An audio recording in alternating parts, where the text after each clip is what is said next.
Welcome to my channel. Subscribe and enjoy daily stories about cheating, revenge, and relationship advice. The grand ballroom of the Marriott Hotel glittered under a canopy of crystal chandeliers. The hum of mingling executives and the clinking of champagne glasses filled the air. It was the company's annual gala, an event meant to celebrate our successes, but tonight, the festive atmosphere felt like a mere facade. I spotted Laura across the room, her laughter a bright spot in the dimly lit hall. She was surrounded by colleagues, all smiles and elegant attire. She looked radiant in her emerald green dress, which complemented her eyes perfectly. Mr. Reynolds, the company's vice president, was by her side, his hand resting possessively on her waist. As the music shifted to a slow, romantic tune, Laura and Mr. Reynolds began to dance. At first, everything seemed fine. Laura's movements were graceful, and she smiled politely. But as the song progressed, Mr. Reynolds's hand began to drift lower. It started as a casual touch, but it soon became clear that it was not just a misplaced hand. I watched from a distance, my heart racing. Laura's smile faded, replaced by a look of discomfort and unease. Her eyes met mine, and in that brief moment, I saw her silent plea for help. I tried to approach casually, but the crowd around the dance floor seemed to swell, making my path feel obstructed. "Hey, Jack, did you see the new project proposal?" someone asked, breaking my focus. It was Matt, a colleague who was always eager to discuss work. "Not now, Matt," I snapped, pushing past him. "I need to talk to Reynolds." I made my way to the edge of the dance floor, my pulse quickening. I tapped Mr. Reynolds on the shoulder, trying to keep my voice steady.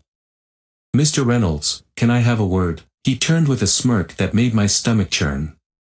"Jack, enjoying the party?" "This isn't the time for small talk," I said firmly. "Your behavior is unacceptable. You need to remove your hand from Laura." Mr. Reynolds's smirk faded, but he remained calm, his eyes glinting with a hint of malice. "Come on, Jack, we're just dancing. You're making a big deal out of nothing." Laura shifted uncomfortably, trying to extricate herself from his hold. "Please, let me go," she said softly, her voice barely audible over the music. Before I could respond, two of Mr. Reynolds's bodyguards, who had been loitering nearby, moved in. They were large men, their presence intimidating. "Sir," one of them said, addressing me with a cold, detached tone, "we need to ask you to step back." I stood my ground. "I'm not leaving until Mr. Reynolds removes his hand from my wife." The bodyguard's expression didn't change. "Sir, we can handle this." Mr. Reynolds glanced at the bodyguards and then back at me, his face a mask of controlled anger. "I think it's time you left, Jack." Laura looked between us, her eyes filled with fear. "Jack, just go," she said, her voice trembling. "I'll be okay." Reluctantly, I stepped back, my eyes locked on Mr. Reynolds. "This isn't over," I said through gritted teeth.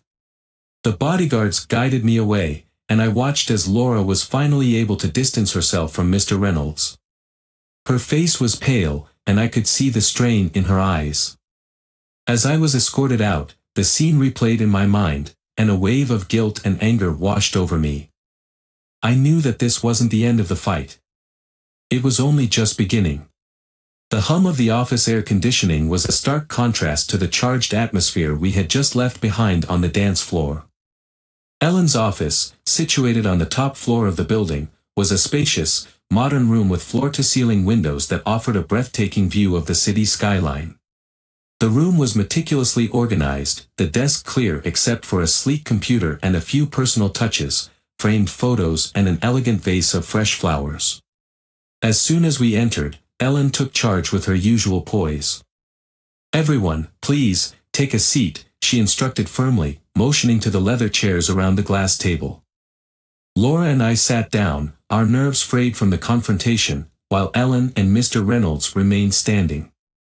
Mr. Reynolds looked increasingly agitated as Ellen's assistant began to set up the security footage on the large wall-mounted screen. The room fell into a heavy silence, broken only by the soft whir of the computer as the footage loaded.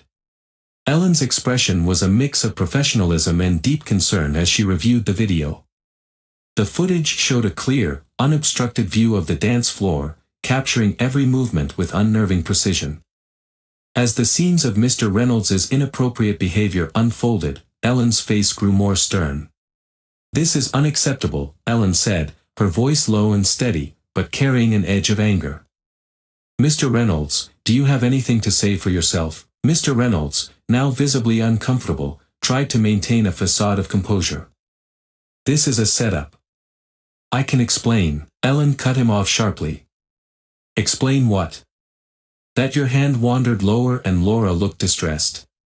"The footage speaks for itself." Laura, her voice barely a whisper, said, "I just wanted to dance, and he took advantage of the situation." "I'm so sorry, Ellen, for causing all this trouble." Ellen's gaze softened as she looked at Laura. "You have nothing to apologize for. You were the victim here, and it's my responsibility to ensure this is handled properly." Turning back to Mr. Reynolds, Ellen's tone hardened. "Effective immediately, you're suspended while we conduct a full investigation. I want your keycard and any company property returned to us. You will not be allowed on the premises until further notice." Mr. Reynolds's face darkened with fury. "You can't do this. I have powerful connections." "I don't care about your connections," Ellen snapped. "This company has standards and they will be upheld, no matter who you are." As Mr. Reynolds was escorted out by the bodyguards, the tension in the room remained palpable. Ellen turned to us, her demeanor shifting from stern to compassionate. "Jack, Laura, I want you to know that we will support you through this. We will not let this incident be swept under the rug." Laura nodded, her eyes still watery. "Thank you, Ellen. I just want this to be over." Ellen gave a reassuring smile. "It will be, and will ensure that Mr. Reynolds faces the consequences of his actions. But first, I need to make sure you're both okay. If you need anything, counseling, legal support, whatever, you have my full support." As we left Ellen's office, I glanced at Laura. Her face was pale, but there was a glimmer of relief in her eyes. "We'll get through this," I said, squeezing her hand. "We have to." Laura nodded, her expression resolute. "We will. And we'll make sure no one else has to go through this." The path ahead was uncertain, but Ellen's commitment to justice gave us a glimmer of hope. We were facing a battle against not just one man, but a system that protected him. It was a daunting challenge, but we were determined to see it through. The late afternoon sun cast long shadows as I walked into the coffee shop near the office. The small cafe was bustling with activity, but I spotted Tom sitting at a corner table, his expression tense. He was a tall man with a penchant for neatness, always sporting a pressed shirt and a meticulously combed hairstyle. Today, however, his usual composed demeanor was replaced by a look of deep concern. "Jack, over here," Tom called, waving me over. I joined him at the table and took a seat, noticing the urgency in his voice. "Thanks for meeting on such short notice," I said, taking a sip of the coffee Tom had already ordered for me. It was strong and bitter, just how I liked it. Tom leaned forward, lowering his voice. "I heard about what happened last night." "I'm sorry, Jack. I wanted to give you a heads up about Reynolds. What do you know?" I asked, feeling a knot tighten in my stomach. Tom glanced around the cafe, ensuring no one was within earshot. "Reynolds has a history of this sort of behavior. It's not the first time he's been involved in something like this. But he's always managed to avoid consequences." I frowned, trying to digest the information. "How? Why wasn't anything done before?" Tom took a deep breath, his eyes filled with frustration. "He's been protected by some very high connections within the company. There are people who've covered for him, silencing any complaints and keeping his misconduct out of the public eye." "That's just," I started, but Tom cut me off. "I know. It's wrong. And there's more. I received an anonymous email yesterday, threatening to expose details of your past if you pursued this." My heart skipped a beat. "My past? What are they talking about?" Tom's gaze was serious. I don't have all the details, but it's clearly an attempt to intimidate you. They want to scare you off. I clenched my jaw, feeling a mix of anger and anxiety. So, what do we do? Tom looked around again, then said quietly, we need to be smart about this. I suggest we gather more evidence, ensure Ellen knows about these threats, and perhaps consult with someone who can help us navigate these threats. Just then, Tom's phone buzzed. He glanced at it and his expression turned grave. There's something else. Ellen's been getting pressure from above. They want to settle this quietly, keep Reynolds' name out of the media. I stared at Tom, disbelief settling in. They're trying to silence her too. Tom nodded, his face a mask of frustration. It's clear that Reynolds' connections reach far beyond what we anticipated.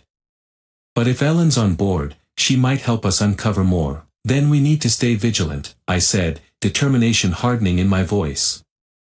We'll gather everything we can and fight this. Tom nodded in agreement. I'll help however I can. And Jack, you should be prepared for more attempts to derail this investigation. They won't give up easily. As we finished our coffee, Tom's words weighed heavily on me.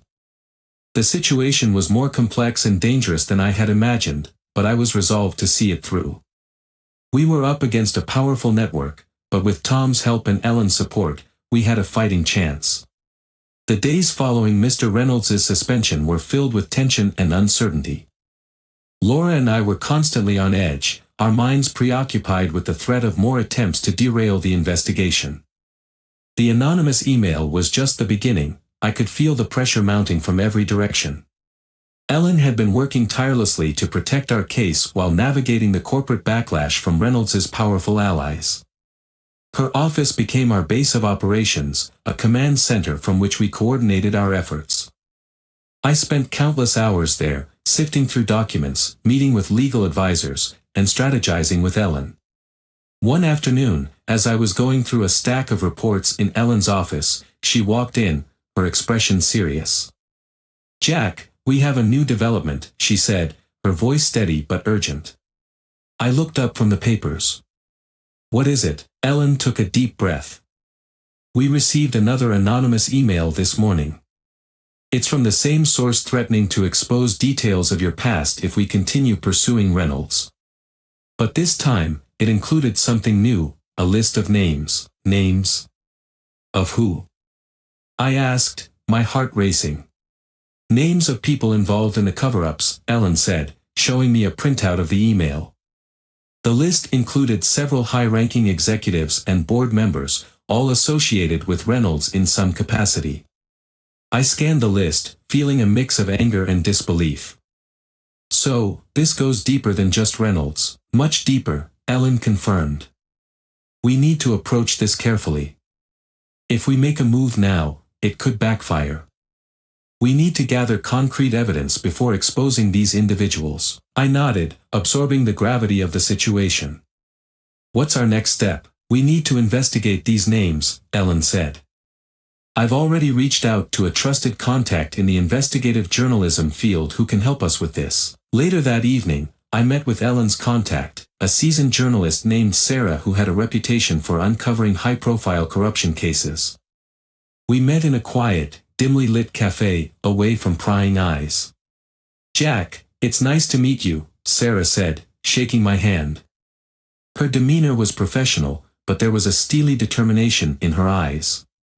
Thanks for meeting on such short notice, I said, taking a seat across from her. I've reviewed the list Ellen provided, Sarah said, pulling out her laptop. These names are connected to various shell companies and offshore accounts. It's a tangled web, but I think we can make sense of it. As Sarah spoke, I couldn't shake the feeling of being watched. I noticed a man at a nearby table, his gaze lingering on us. I nudged Sarah. Do you see that guy? He's been staring at us. Sarah glanced over. He looks out of place. Let's be careful. We continued our discussion in hushed tones, planning our next steps. The aim was to discreetly investigate the individuals on the list, gather evidence of their involvement in the cover-ups, and build a case that couldn't be easily dismissed. Just as we were about to wrap up, Ellen called. Jack, I need to speak with you urgently. There's been a development. I excused myself from Sarah and stepped outside to take Ellen's call. What's going on? Reynolds's supporters are becoming more aggressive, Ellen said, her voice tense. We've discovered that someone within the company is leaking information to them. We need to identify the mole before it's too late. A chill ran down my spine. Do we have any leads? Not yet, but we're working on it, Ellen said. In the meantime, stay vigilant. We're on the verge of something big, and we can't afford any missteps. I returned to the cafe, relaying the news to Sarah. We need to be extra cautious. There's a mole in the company, and Reynolds's supporters are getting desperate. Sarah nodded. We'll ramp up our efforts and be discreet. Let's get to work. As the days passed, we worked tirelessly to uncover the truth. The evidence began to mount, revealing a network of corruption that extended far beyond Mr. Reynolds. It became clear that exposing this corruption would be a monumental task, but we were determined to see it through. The stakes were high, but with Ellen's support, Sarah's investigative skills, and our unwavering resolve, we were prepared to confront the betrayal that had infected the company. It was a dangerous game, but we were committed to unmasking the corruption and bringing justice for Laura and everyone affected.